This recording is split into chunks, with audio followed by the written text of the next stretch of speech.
बबुआ के दादी चौकठिया धैले ठाड़ा हे। बबुआ के दादी चौकठिया धैले ठाड़ा हे। किए किए चढ़ाई बबुआ के हाथा हे। किए किए चढ़ले बबुआ के हाथा हे। पान चढ़े फूल चढ़े औरो का शैली हे। पान चढ़े फूल चढ़े औरो का शैली हे।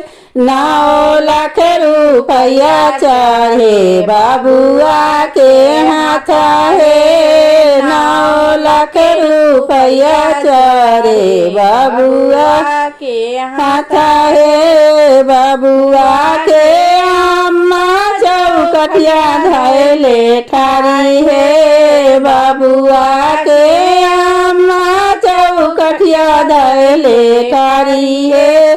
किए किए चढ़ाई बबुआ के हाथा हे। किए किए चढ़ाई बबुआ के हाथा हे। छिपा चढ़े लोटा चढ़े गेरुआ गिलास हे। छिपा चढ़े लोटा चढ़े गेरुआ गिलास हे। 9 लाख रुपया चढ़े बबुआ के हाथा हे। 9 लाख रुपया चढ़े बबुआ के हाथा